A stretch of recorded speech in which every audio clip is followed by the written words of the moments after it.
Hello, fourth graders. Today we will conclude our grammar lesson with verb to have. And we will also take some examples on adverbs of frequency. But first, let's take a look at what we've learned through the last lessons. First, we learned about verb to be in the affirmative, negative, and interrogative form. Then, we learned how to form affirmative, negative, and interrogative sentences using the present simple tense. Now, we will learn about verb to have. Verb to have. Verb to have implies the meaning of possession. So, verb to have implies the meaning of possession. It has two forms, has and have. Has and have. So if the subject in a sentence is he, she, it, or any singular noun, we should use has. If the subject in a sentence is they, we, you, I, or any plural noun, we use have. Let's look at the examples. She has 2 children. He has a red car. I have 2 children. We have a red car. And these are affirmative sentences. So, how can we form negative sentences using verb to have? First, keep in mind that we should use don't and doesn't in the present simple. So, in order to negate a sentence that has verb to have, we use don't and doesn't. But be careful that we should always use have after don't and doesn't, no matter what the subject is. No matter what the subject is, we should always use have. Let's see the examples. She has long hair. She has long hair. Let's look at the subject. It's she. She has.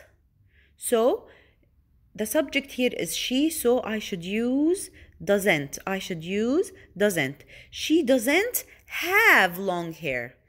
As you see, although the subject is she, but we always use have after don't or doesn't. So, she doesn't have long hair.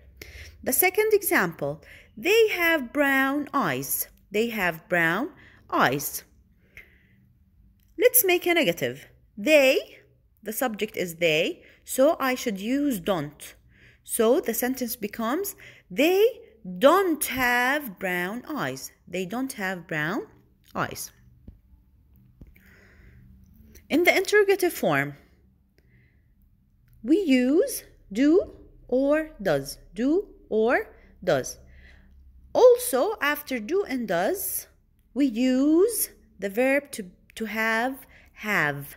So, what form of verb to have should we use? We should use have. We should always use have, no matter what the subject is. Let's look at the examples. Mary has 2 cars. Mary has 2 cars. Mary is a singular noun, so we used has 2 cars.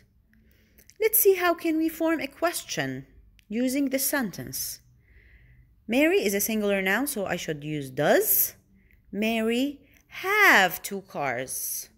As we said, that after do or does, we use have. We don't use has. We use have. So, does Mary have 2 cars? The second example, John and Paul have 2 cars. John and Paul have 2 cars. So, John and Paul is a plural noun, so I should use do.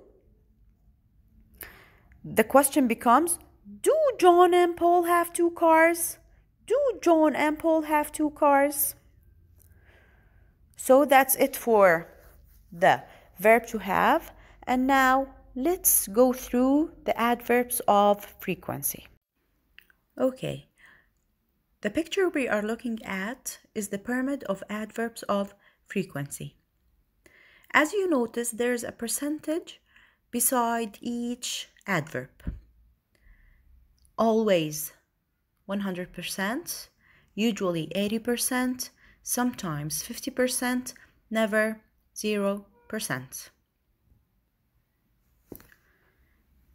You can all open page 12 pupil's book and you can read with me.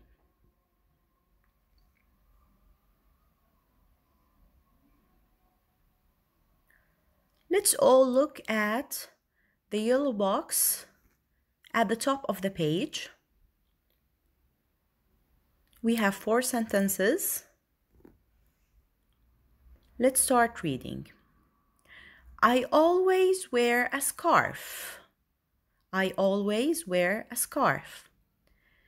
Please notice that the adverb of frequency comes before the verb and after the subject. Before the verb and after the subject. I always wear a scarf. He usually wears sunglasses. She sometimes wears a sun hat. I never wear gloves. Let's look at the text below Tina and Bouncer and read it aloud together. Tina always wears a school uniform on weekdays. She usually wears her sweatshirt, but she never wears a sun hat, gloves, and scarf.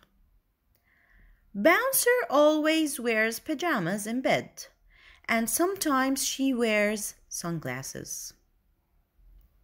Okay, 4th graders, I need you to circle the adverbs of frequency in this text and send the picture back to me. And I also need you to do workbook page 9 and also send it back to me. Thank you all. I hope you enjoyed this class.